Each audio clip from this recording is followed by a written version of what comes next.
In Tai Chi, there's a very famous Tai Chi master called Yang Cheng Fu. He was an undefeated martial arts master who made Tai Chi famous for using martial arts. And he wrote 10 essential points, the 10 essential points you must have in place if you want to get good at Tai Chi.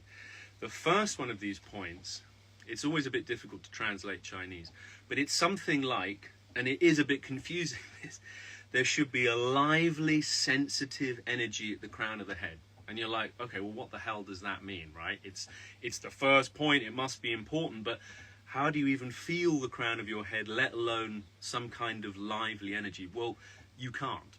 You can't as a beginner unless you're very, very sensitive. So there's a cheat for this, because it's very, very important actually what he's saying.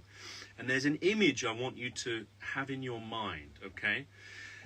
On the ocean, on the sea, you have these, I think the American term is buoys, but a buoy, it's like an inflatable, plastic marker that often marks where the boats come in on the sea. So the inflatable plastic buoy or buoy has a chain that connects it to the sea floor. And this inflatable buoy or buoy on top floats on the surface, and the chain hangs naturally in the water, okay? And this is an analogy for this first point. We can't feel the crown of our head. It's very difficult to do that, let alone have a sense of some strange energy at the top. But what you can do, and this is the cheat, if you take your hand, the back of your hand, your palm, and I want you to cradle the bit that protrudes at the back of your skull, the occiput, this area here. So you cradle the back of your head with your palm like this, okay?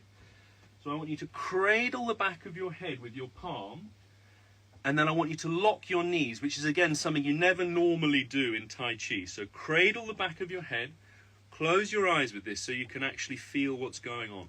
Lock your knees, straighten your knees, cradle the back of your head, close your eyes, and what I want you to do is to slowly bend your knees, but do not allow your head to come down.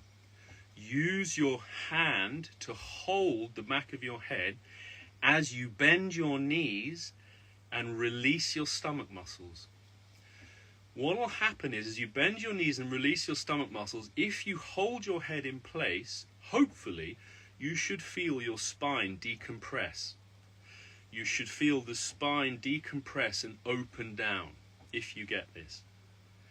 If you need to try it again, go back up, lock your knees, cradle the back of your head like this, and then slowly unlock your knees, relax your stomach muscles, and allow your hips, your pelvis to drop like a weight. Think of this chain underneath the inflatable. Your head is the buoy, is the inflatable on the ocean. Your spine is the chain.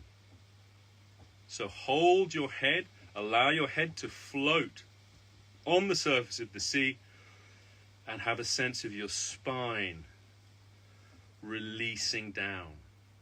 This is really, really good for decompressing the spine. If you have problems with the discs in your spine, if you've had ruptured discs or slip discs, this is really, really good because it's quite gently opening the spine down, okay?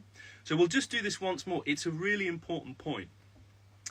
Lock the knees. Again, this is something you never normally do in Tai Chi. This is just to get a sense of this first point of suspending the head. Again, lock the knees. Put your place your palm at the back of your head. Cradle your head. Do not allow your head to come down. Now bend your knees. Relax your stomach muscles. Let your hips drop like a weight, like the chain underneath the buoy or the buoy. Notice that your chin will naturally start to come in, and your spine will open and lengthen down.